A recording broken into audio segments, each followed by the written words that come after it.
台湾的食品安全，这个真的我们不得不佩服，不得不同意。它呢，食品安全问题比我们这儿做得好，祖孙3代往下都不允许从事食品行业。在小区门口卖包子，快他妈20年了，就我们家做的那包子，我可不敢吃。食品安全是人民最重要的一环，如果只用道德和良心是没有办法约束的。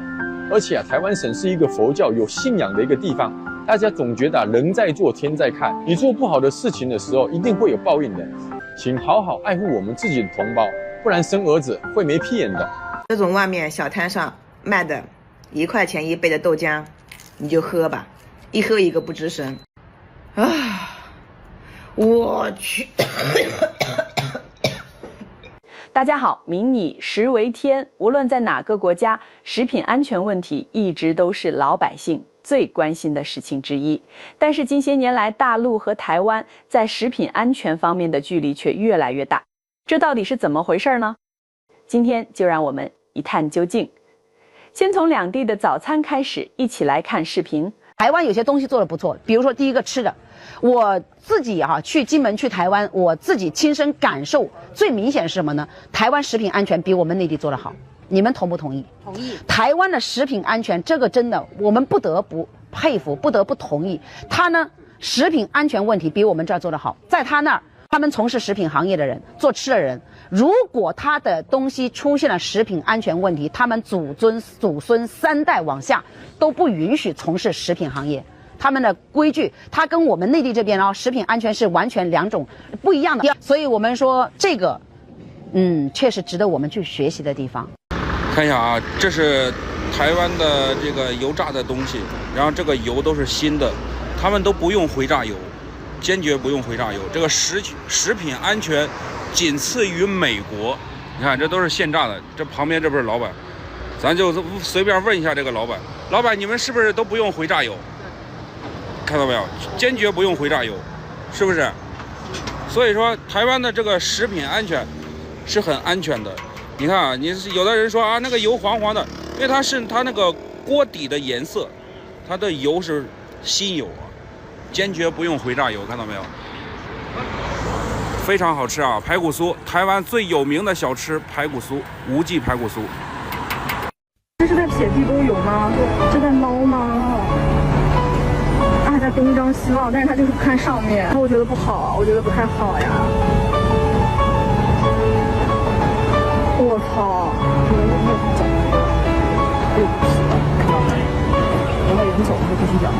哦，这个写完了，等一下我要看它是哪个餐厅的。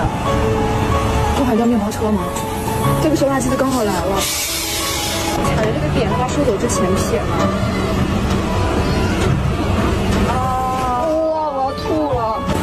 他是等着就是往你面包车走了。面2个人在准备早饭，胡辣汤跟豆浆，让个水从哪没接的吗？就这个池子，还有厕所，拿下来，我那个豆浆，我拿2个特别脏的桶。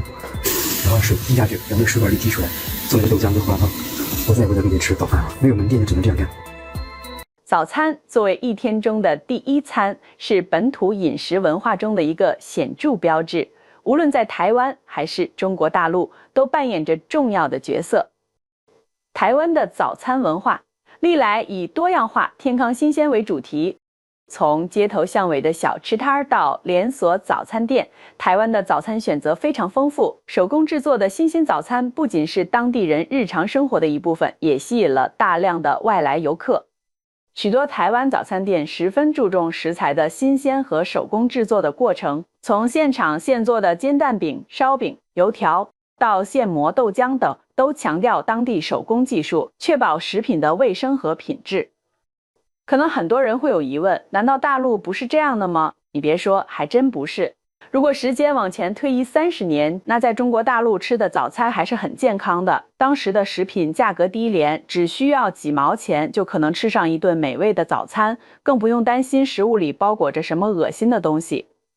但是现在如果在大陆吃早餐的话，一定要格外注意，因为很有可能会踩到陷阱，就像下面这几位一样。今天早晨我在沙子口一家早餐店吃包子，在吃饭的过程中呢，旁边呢有一个客人走了，一位服务员大叔就过去收拾桌子，我发现他竟然用擦桌子抹布来擦拭装包子的小筐子，放在旁边待用。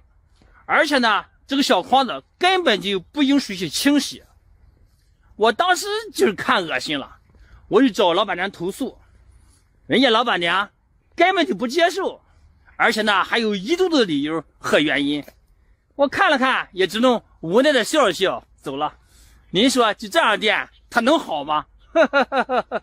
这种外面小摊上卖的1块钱1杯的豆浆，你就喝吧，一喝一个不吱声，因为它绝对安全。为什么呢？我在车里吃早餐，我在车里我就可以看见这家早餐摊，我就亲眼看着那位大姐往这杯子里面倒豆浆，倒得太满了，她亲自上嘴嘬了一口，然后上塑封机盖好，放在桌子上，开开心心的等待下一位买它的顾客。我去！在小区门口卖包子快他妈20年了，就我们家做的那包子，我可不敢吃。给你们吃的那肉包子，我全用的淋巴肉。虽然那淋巴肉细菌含量多，但是挨不住它便宜啊。我放上各种调料香精之后搅成馅儿，那包子做出来又 Q 弹又出油。来买的顾客都说我这包子真实惠。那包子皮我都用0醒发蓬松剂，这玩意儿是真好用啊！那包子皮又白又嫩，卖相特别好。你以为这玩意儿就我自己用吗？这还是跟我旁边馒头房的老板学的呢。有的人说不吃肉包子，吃素包子就行了。嘿嘿嘿，你太天真了。正常我在家做的素包子，里面的馅料蒸出来颜色暗沉，一点都不好看。我肯定得放点包子护绿素和保鲜剂呀。就是这包子我卖不出去，我再放上3天，那再蒸一下跟新的一样。素包子的馅料我再放点大葱香精，那吃起来就像进了青青草原，就一个字儿鲜。不过吃点这包子总比不吃早饭好，毕竟人家专家说了，不吃早饭就等于在吃。在中国，早餐主要以快餐、小摊位、街边餐车等形式为主。这些小型餐饮商家具有着便捷性和高效性，可以迅速地提供早餐选择，但这也常常意味着在生产过程中难以做到高标准的卫生控制。许多早餐摊位和餐饮店的运营模式是低成本、速度快的运营模式，这种模式常常会牺牲掉一些食品安全，以求提高生产速度和降低成本。例如，原料的储存、处理过程中的清洁、工具的消毒等，可能都会有所疏忽。尤其是街头小摊的餐饮，很大部分都缺乏足够的卫生意识，地沟油、过量的添加剂都是长时间存在且难以解决的问题。造成这种情况的原因，可能是因为在大陆传统的早餐文化中，卫生问题并未成为优先考虑的因素，钱才是目前中国人最先考虑且唯一考虑的因素，没有之一。因此，当很多中国大陆人来到台湾后，都会惊叹台湾的食品安全真的比大陆要强很多。台湾有没有食品安全问题呢？我就这么说吧，台湾制定了5条行之有效的食品安全管控策略，简称食安5环。那么什么叫做食安5环呢？第一就是源头管控，它不仅仅管控你的食物链条来源，还要严格管控你的土地、重金属含量、化肥、农药残留，包括食品添加剂等等的含量。在台湾，你食物里添加一些非食品的东西是需要报备的，必须通过严格的审批你才可以添加。不仅如此，你买的原料里面如果添加了不该添加的，你知情不报的也要被罚。上次从大陆河南进口的苏丹红辣椒就导致很多台湾的厂商被罚，因为他们明知道里面有苏丹红还在继续使用，所以被罚，这就叫知情不报罪。第二就是重建生产管理，要求所有的食品从业者从农场到餐桌一整个生产链条必须要严格的登录系统，接受365度的无死角的监督，层层溯源，一直到末端为止。但凡你登录的资料有任何不轨的信息，不好意思，只要你罚得起。第三就是加强检验，食品安全管理部门会不定时的抽检，防不胜防。第四就是罚款。罚款金额在6000到2个亿不等，勒令停业。在台湾，如果你有任何问题，光口水就能把你淹死，你还能做得了什么？政府的处罚力度那是相当强的，一般人根本受不了。所以说，你是愿意好好的把东西做好，认真的做生意，还是要走这些歪门邪道？在台湾，100年老店3代传承随处可见，这就叫口碑。当地的老百姓拥有举报权，举报完了有奖励，奖金的额度非常大，譬如罚款1000万，奖励500万。重大的恶性事件，举报者至少可以拿到50%的奖金，而且举报者是完全被匿名的。最后我还有一件重要的事情要说，那就是学生的餐饮。台湾学生的餐饮都要追溯到当地的农场，80%以上的食材要求台湾种植。你想以预制菜进校园，我劝你还是死了这条心。所以说，食品安全必须要有一个严格的管理机制。假使只用道德和良心去约束，那我想往往既没有道德也没有良心。这就好比拿美女考验干部，既不科学也不道德。不得不说，台湾的食品安全管理有很多值得大陆省份学习的地方。你知道吗？在台湾，一个电话就能让人倾家荡产。近期在315对食品安全检查上，让大家看到了很多企业和商家在食品安全上的疏忽。在台湾，食品安全管理非常严格，对于危害人体健康的食品安全事件，刑责最高可提至7年有期徒刑或高额罚金。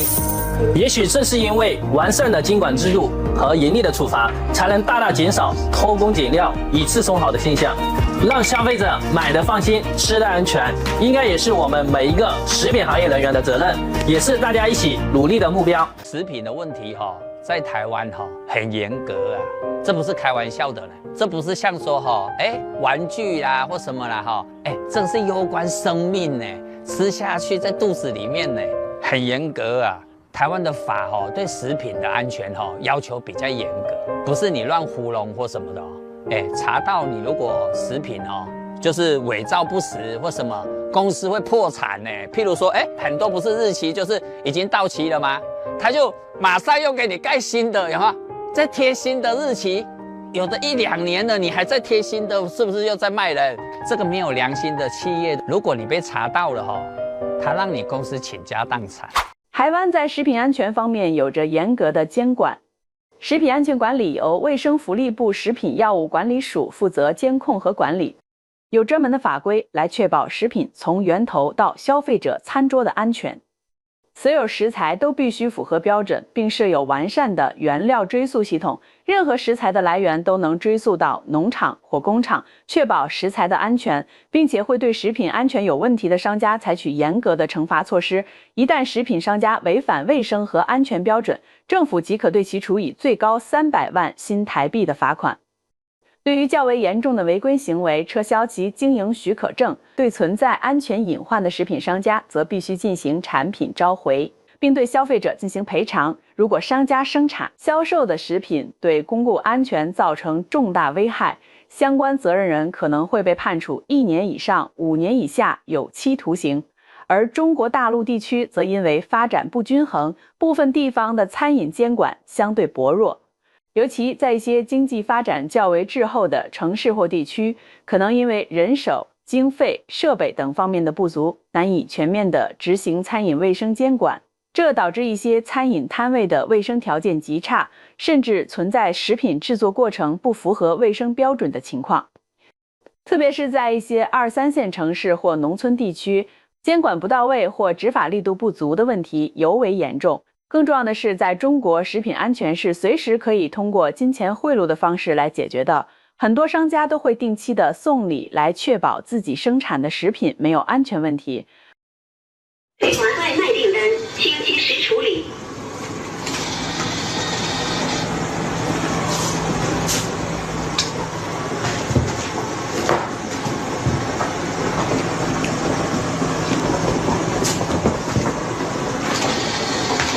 新的美团外卖订单星期10处理。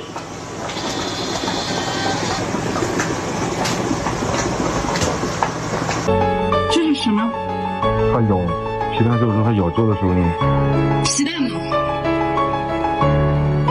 鸡蛋。全是科技与狠活，你还敢让孩子吃吗？油条。这道美食可能是大家从小吃到大的一道早餐了吧？香脆的油条搭配着咸豆腐脑是北方人的最爱。油条刚出锅的时候最美味，油条外边包裹着一层淡淡的油，一口咬下去酥脆香甜。可你敢相信吗？看似美味的油条，实则里面可能被加入明矾。明矾在高温的时候会形成铝，而铝在人体内积蓄多了的话，会影响健康，甚至长时间吃还会影响脑部功能。再说一些黑心商贩，炸油条的油可能1年都不会换，那油都是黑色的，这跟吃地沟油有什么区别？再说了，油经过反复的使用也会产生致癌物，串串香。夏天夜市最吸引人的无非是串串香，相信大部分人都喜欢吃。大家可以自由挑选想吃的串串，再拌点灵魂酱料，吃起来别说有多过瘾了。可这种串串香大部分是在户外卖的，大街上车来车往，有很多灰尘，还有各种各样的人的唾沫飞进去，而且它的锅底都是用各种香精和香料制成的，吃多对身体有害。此外，还有一个原因造成了两岸食品安全差距如此之大，那就是事件后续的处理。台湾的食品安全事件相对较少，但也曾发生过一些知名事件，如2014年的黑心油事件。当时台湾的大同长机食品公司将工业用油混入食用油中出售，并违法添加未经许可的添加物、同叶绿素、调色，这些黑心油被用于多种食品中。由于这些食品在市面上销售广泛，受影响的消费者人数非常之多。随着事件的扩大，台湾政府迅速介入，并成立专门小组进行调查。当局要求涉及的企业和餐饮业者进行全面的食品召回，并对相关产品进行检测。事后，大同长机公司被处以罚款，金额高达5000万新台币。负责人高振利被判入监服刑12年。这一事件引发了全台湾的食品安全危机。政府随后也强化了食品、油品的检测与追踪，而在10年后的中国大陆也爆出了一件类似的案例。2024年7月，中国大陆存在煤油车运输食用油的问题被曝光，许多货罐车在运输食用油和煤制油等化工类液体时，存在不清洗罐体的现象，最后导致食用油被污染。这在当时引起了社会哗然，许多消费者都不敢再买相关的食用油。但至今已经7个月过去了，截至今天，对此事件的处理结果是，涉事的7家企业被行政处罚，涉事的2辆罐车被刑事立案，5名司机被追究刑事责任。中国手机软件则下架了油罐车轨迹查询功能，揭露此事的记者韩福涛的个人微博被注销，可以说没有一个具体的责任人被处罚。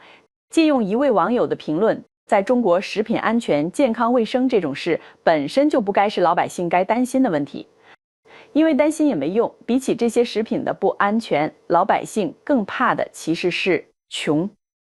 最后来做一个总结，台湾食品安全的优势在于其透明的监管体系、严格的法律法规以及高品质的手工食品生产，这使得消费者能够享受到更安全、健康的早餐。而大陆则在推动食品安全的同时，仍需加强监管，确保食品从生产到消费的每一环节都能符合安全标准。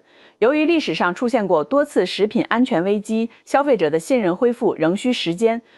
这些对比展示了两地在食品安全上的不同，并提醒我们，选择食品时应更加关注食品的来源与品质，选择更有保障的食品，才能保护我们的健康。以上就是今天视频的内容了。大家对食品安全有什么看法呢？欢迎在评论区留言讨论。希望大家能够点赞、订阅，我们下次再见。